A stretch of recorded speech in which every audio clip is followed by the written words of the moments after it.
ठाकुर जी अपनी दुकान खोल के बैठते हैं नंद भवन के बाहर। जैसे ही दीपावली आती है तो ठाकुर जी अपनी दुकान खोलते हैं। नंद बाबा के पीछे पड़ जाए, बाबा मुझको दुकान बनवाओ। बोले काय की दुकान? बोले कोई जलेबी बेच रहा है, कोई दिए बेच रहा है, कोई पटाखे बेच रहा है, कोई मिठाई बेच रहा है, मैं बेचूंगा। तो नंद बाबा बोले कहा बेचेगो? बोले जितना सामान है घर में सब बेच दूंगा। और ठाकुर जी पीछे पड़ पड़ के नंदरानी यशोदा से एक दुकान बनवाते हैं अपनी, और वह दुकान में पूरे नंद भवन की सामग्री लेके आ जावे। और बेचे कैसे हैं? पैसा ना लें, वाक्य बदले स्नेह मांगे। जितने ब्रजवासी सामने से जामे सबन को रोक रोक कर ठाकुर जी सब बांट दें, और बदले में कोई धन ना लें, केवल फ्री में मुफ्त की दुकान लगा में ठाकुर जी, वही को हटरी कहें। इतनी प्यारी लीला होती है ठाकुर जी की, मुफ्त की दुकान। और वहां भीड़ लगे महाराज, पूरे गोकुल के लोग सब आ जाएं, सब मांगवे के काजे ठाकुर जी सब लुटा दें, और नंद बाबा यशोदा भी लाला को खूब संग दें, सब सामग्री लुटा दें महाराज। तो दीपावली को सब लोग इंतजार करें कि भैया लाला की दुकान पर चलेंगे, क्यों लाला सब मुफ्त में देगो। एक बार कावे हो वहां और भी दुकानें लगती, सारे दुकानदार सब आए नंद बाबा के पास, बोले बाबा तुम हमारी जो है क्या रोजी रोटी पे जो है क्या ऐसे आप लोग आक्रमण कर दे हो। नंद बाबा बोले कहा भय हो? बोले लाला जो है क्या फ्री की मुफ्त की दुकान लगा ले, और सब लोग यहीं ते ले के जामे, हम लोगों ने कोई कुछ खरीदे ही ना है, हमारे घर ही ना चले। नंद बाबा ने इस बार दीपावली पर लाल जी से मना कर दिया, बोले लाला अब के दुकान ना लगेगी। ठाकुर जी बोले क्यों ना लगेगी? बोले वो दुकानदार सब कह रहे कि उनकी दुकान में कुछ बिके ही ना है, सब तोते ही लेके जामे, क्योंकि तुम मुफ्त में बांट दे।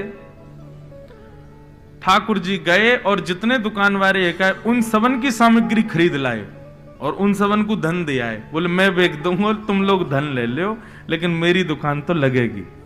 सो ये ठाकुर जी अपनी दुकान खोल के बैठते हैं हटरी, और उसमें 7 तारीख को लाल जी विराजे, और फिर उसमें सुख देकर के ठाकुर जी सबको फिर वहीं चौसर खेलते हैं, आनंद करते हैं। तो इतना सुंदर उत्सव में आनंद आता है। ठाकुर जी चौसर खेले, एक पक्ष से किशोरी जी के एक भाव के व्यक्ति बैठे, एक तरफ से ठाकुर जी के, दोनों में चौसर हुई और किशोरी जी जीत गई। उसमें ठाकुर जी ने अपनी पीतांबरी दाव पे लगाई पहले, किशोरी जी जीत गई। फिर दोबारा में ठाकुर जी ने अपनी वंशी लगाई, किशोरी जी बोली या तो हम जीतेंगे, हार रही थी लेकिन छलबल करके जीत गई। बहुत सुंदर आनंद आया था उत्सव में। तो उत्सव करने हैं ना तो बंधुओं पारंपरिक ढंग से ठाकुर जी के उत्सव करो, किसी का भी जन्मदिन हो आदि कुछ भी हो, फिर देखना आनंद किसे कहते हैं। नंद बाबा के यहां लाला को जन्म भयो, पर नंद बाबा ने सबसे पहले ब्राह्मणों को बुलाया, और ब्राह्मणों ने आकर के मधुर स्वर में वाचयित्वा स्वस्तेनम जात कर्मात्मजस्य वै कारयामास विधिवत पितृदेवार्चनम तथा। स्वस्ति वाचन किया सब ब्राह्मणों ने, वेद ध्वनि से ठाकुर जी का उत्सव प्रारंभ हुआ। सबसे पहले ब्राह्मणों ने वेद ध्वनि की है, और उसके बाद ठाकुर जी ने सबको बधाई हो कह करके नंद बाबा ने सबको बधाई दी। सब ब्रजवासी गा रहे हैं, नाच रहे हैं, आनंद मना रहे हैं। सब आकर के लाला को आशीर्वाद दे रहे हैं। जुग जुग जीवेरी यशोदा मैया तेरो ललना, जुग जुग जीवेरी यशोदा मैया तेरो ललना, जुग जुग जीवेरी यशोदा मैया तेरो ललना, जुग जुग जीवेरी यशोदा मैया तेरो ललना। ये मंच पे इतने सारे गोपाल जी बैठे हैं,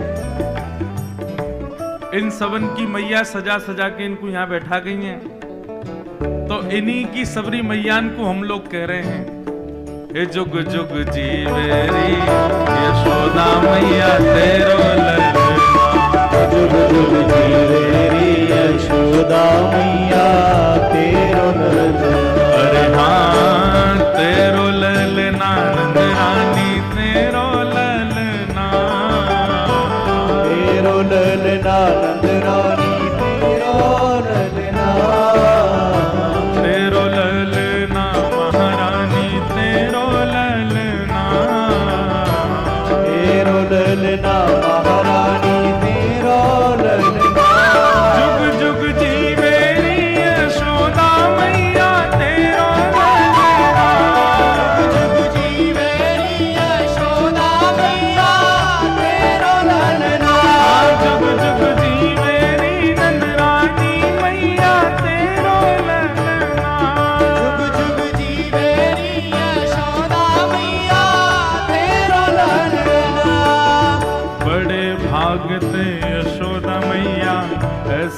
सुत तिन जायो।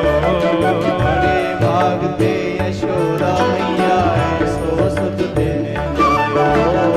बड़े भाग ते यशोदा मैया ऐसो सुत तिन जायो। बड़े भाग ते यशोदा मैया ऐसो सुत तिन कैसो सुत? पूर्ण ब्रह्म जगत को स्वामी सोतन गोद खिलायो। पूर्ण ब्रह्म जगत को स्वामी सोते में गोद खिलायो। पूर्ण ब्रह्म जगत को स्वामी सोते ने गोद खिलायो। पूर्ण ब्रह्म जगत को स्वामी सोते में गोद खिलायो। याकू मगवा दे झूलन तेरो ललना। याकू मगवा दे झूलन तेरो ललना। जुग जुग जीवे री नंदरानी मैया तेरो ललना।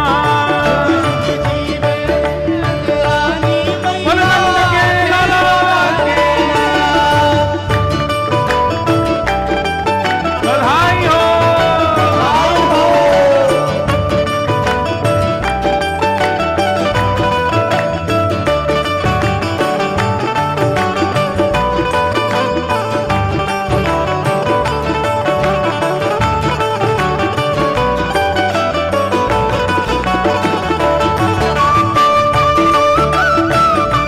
नंद के लाला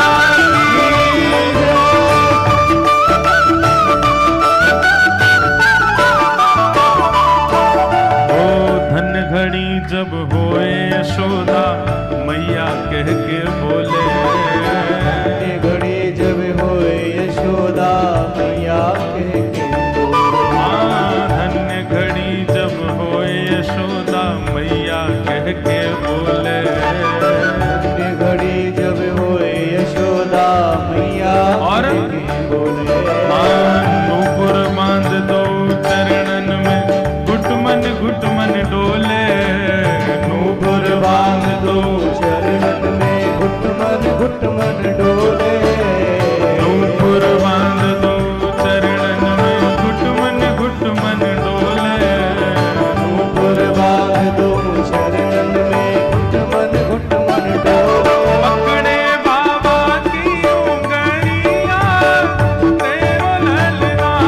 पकड़े बाबा की उंगलियां तेरो ललना। ओ नंद बाबा की उंगलियां तेरो ललना।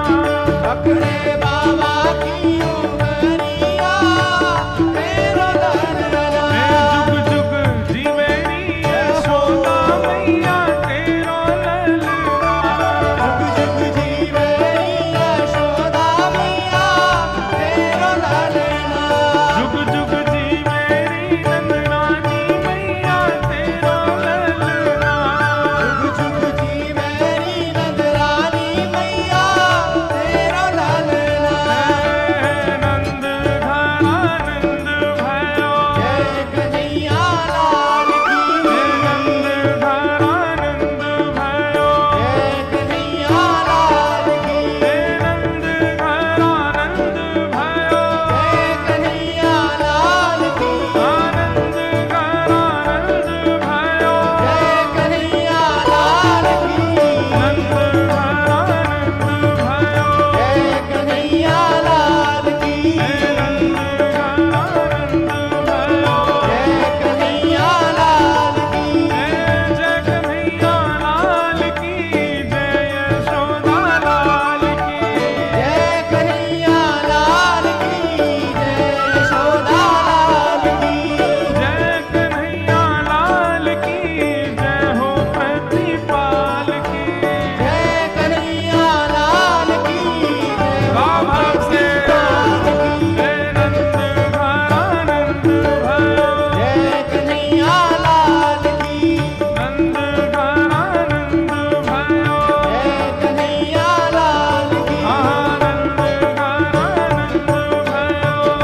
बधाई हो।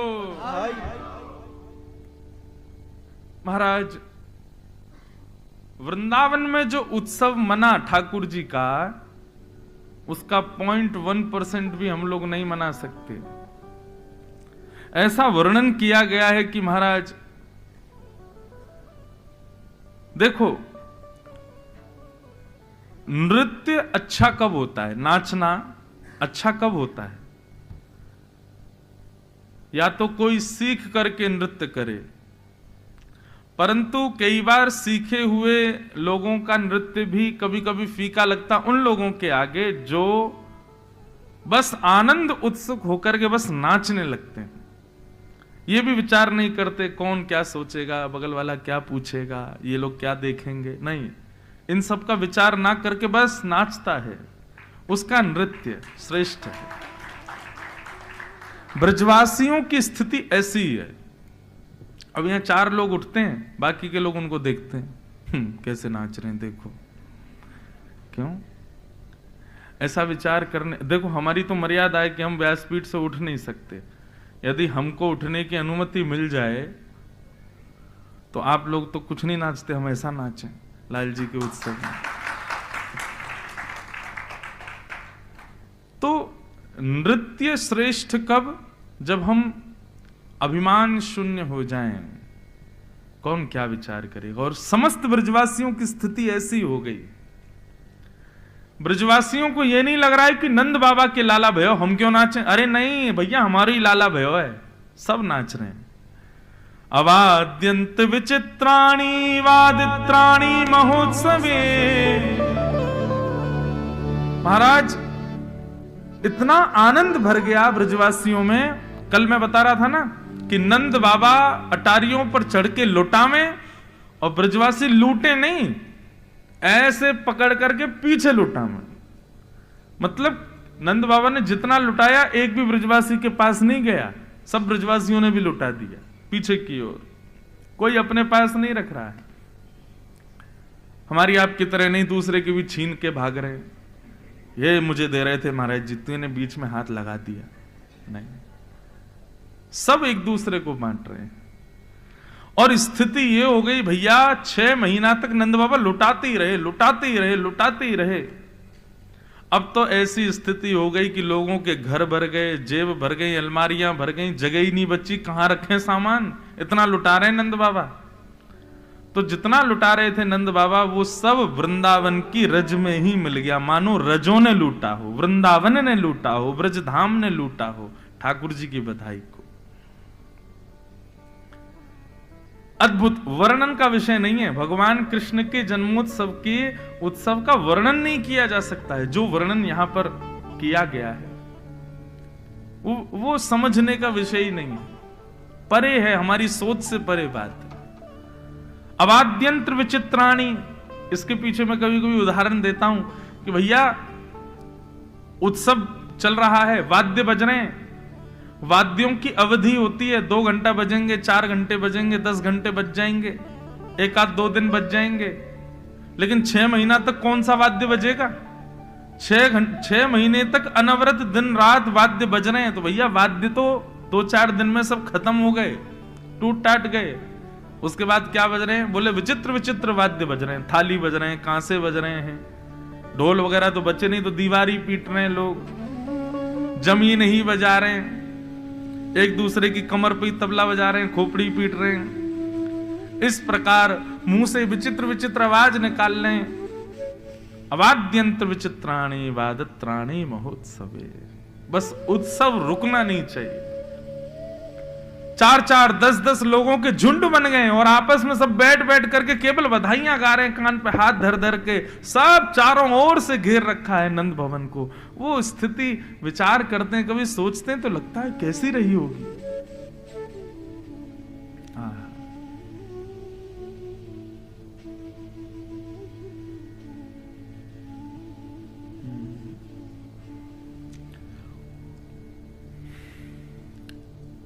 भगवान का मंगलमय जन्मोत्सव मन रहा था, तभी कंस के द्वारा भेजी गई पहली राक्षसी पूतना का वहां आगमन हुआ। बंधुओं, पूतना ने कंस को वचन दिया था कि मैं आपके शत्रु को मार दूंगी। कैसे मारोगी? तुम्हारा रूप इतना भयानक, कैसे ढूंढोगी कहां है क्या है? पूतना ने बहुत अच्छी युक्ति बताई। 10 दिन के अंदर जितने बालकों ने जन्म लिया, मैं सब घरों में जाऊंगी, रूप बदल करके सुंदर बन के जाऊंगी। मेरे से आकृष्ट होकर के उनकी माताएं बालकों को मेरी गोद में देंगी। मैं अपना पयोधर पान कराऊंगी। पयोधर पीते ही बालक के मुख में विष जाएगा। मैं अपने विष लगा के जाऊंगी पयोधर में, विष पीते ही बालक मर जाएगा। और पूतना ने एक अत्यंत सुंदरी का रूप धारण किया, और रूप धारण करके पूतना पहुंची गोकुल। अनेक बालकों को मारती हुई जैसे ही गोकुल पहुंची, पूतना को लग गया कि जरूर महाराज कंस के शत्रु का जन्म यहीं हुआ है। और जैसे ही प्रवेश किया गोकुल में, उसकी मधुर चाल, सब बनावटी थी। चाल भी बनावटी, रूप भी बनावटी, मुस्कान भी बनावटी, सब कुछ उसका बनावटी था, बस दूसरों को आकर्षित करने के लिए। क्यों? क्योंकि पूतना जानती है कि मानव स्वभाव है, वो अनजान व्यक्ति पर भी विश्वास कर लेता है यदि उसके वस्त्र सुंदर हो और रूप सुंदर हो। ये हमारा स्वभाव है कि नहीं? कोई अनजान व्यक्ति हो लेकिन उसके वस्त्र ज्यादा बढ़िया ना हो, रूप भी इतना सुंदर ना हो, हमारा विश्वास नहीं होगा।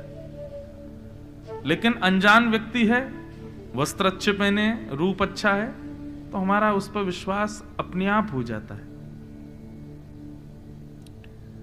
बुरा नहीं मानिएगा, पर बंबई अधिकतर पूतना की नगरी है। आप सब नहीं, पर यहां पर सब बनावटी रहते हैं, सबको लुभाने वाले, सबको अपनी ओर आकृष्ट करने वाले, आकर्षण करने वाले। उनका चेहरा बनावटी, वस्त्र बनावटी, हंसी बनावटी, बाल बनावटी, नाक बनावटी, आंख बनावटी, बोली बनावटी।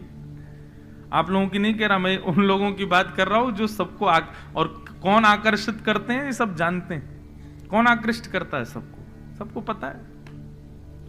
एक ऐसी इंडस्ट्री है यहां पे जो सबको केवल अपनी अंदर से भयंकर टूटे हुए हैं, अंदर से रो रहे हैं, चीख रहे हैं, चिल्ला रहे हैं, लेकिन अपने रूप आवरण ऐसा बनाएंगे कि महाराज सामने वाला कहे ओहो यही है बस।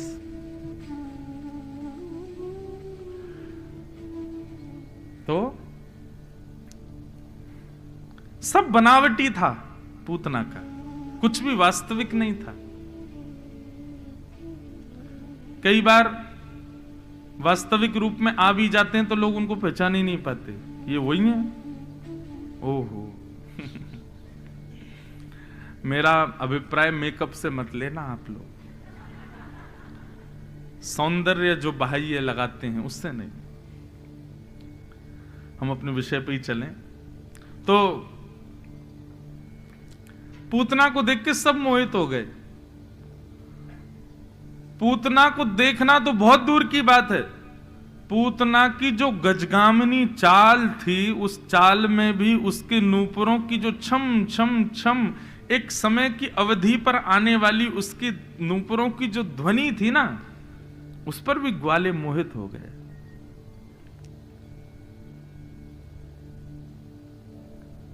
छम छम छम पायल की झनकार सुन रहे हैं, ग्वाल वाल सब गा रहे हैं, नंद घनानंद भयो जय कन्हैया लाल की। जैसी छम छम आवाज सुनी तो पीछे मुड़ करके ऐसे देखा, ऐसे देख करके जैसे सामने देखते तो स्तब्ध हो जाते, और पीछे देखे पर उसी को ही देखते।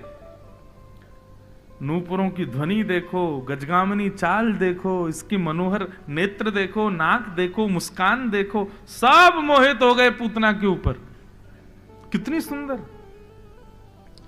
आप कहेंगे कि पुरुष मोहित हुए होंगे ना, गोपियां भी मोहित हो गई। कुछ गोपियों के पास जाकर के पूतना ने केवल इतना कहा, अरे सुनो ये नंद भवन कहां है? तो पहले तो स्वर सुन के गोपियों के आंख बंद हुए, बोले आहा इतने मधुर स्वर, कौन है भैया? पीछे मुड़ करके देखा तो रूप देख करके तो मुंह खुले रह गए, आंखें खुली रह गई, इतनी सुंदर। भैया हमने तो ब्रज में कभी इतनी सुंदर कोई देखी नहीं, कौन है ये? नंद भवन कहां है? बोले ये 2 यमलार्जुन के जो वृक्ष जिस आंगन में है वो ये नंद भवन, जाओ। 2-4 ग्वाले तो दौड़े दौड़े मैया के पास गए, बोले मैया तू बहुत पीछे पड़ी रहे, मेरा ब्याह कर ले, मैं तैयार हूं ब्याह करवे को। कौन ते करेगा? देख वो जा रही का बात करा दे, कितनी सुंदर है मैया, यही ते करा दे हमारो ब्याह। कहने का अभिप्राय पूतना ने सबको अपनी ओर आकृष्ट कर लिया, आकर्षित कर लिया अपने रूप से, अपने भाव से, अपनी बोली से, जो कि सब बनावटी था। पूतना ने जैसे ही नंद भवन में प्रवेश किया, यशोदा मैया भी मोहित हो गई पूतना के ऊपर, इतनी सुंदर। अरे विधाता, मेरो लाला या तो कछु साल पहले ही जन्म ले ले तो, या ये कछु साल बाद जन्म लेती तो यही तो ब्याह कराती अपने लाला को, इतनी सुंदर बहू।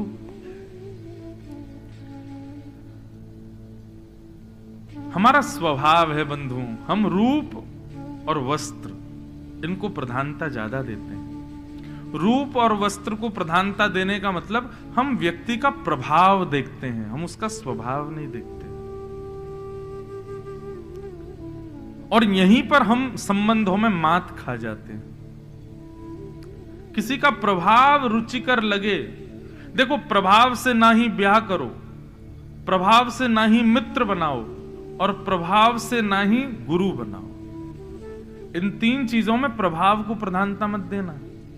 पहली बात, मित्र को प्रभाव देखकर नहीं बनाना। पत्नी और पति, अपना जीवन संगी, उसका भी प्रभाव मत देखना, उसके प्रभाव कैसा, वो पढ़ने में कैसा, या पढ़ाई तो बहुत दूर की बात, उसका रूप या उसका श्रृंगार या उसका जो उसके रूप आवरण है बाहर के, उस पर रीझ करके ब्याह मत करना। और तीसरा, गुरु भी प्रभाव देख करके मत बनाना। इन 3 संबंधों में स्वभाव को प्रधानता दो। मित्र किसको बनाना है? रूप भले ही नहीं है, स्वरूप भले ही नहीं, स्वभाव बहुत अच्छा है। पति या पत्नी जीवन संगी किसको बनाना? रूप भले ही इतना शोभादायी नहीं है, स्वभाव बहुत मधुर है। और गुरु भी प्रभावशाली कितने हैं ये देख करके नहीं, स्वभाव कैसा है, ठाकुर जी के प्रति प्रीति कैसी, ये देख करके बनाओ। लेकिन पूतना के सब प्रभाव पर मोहित हो गए।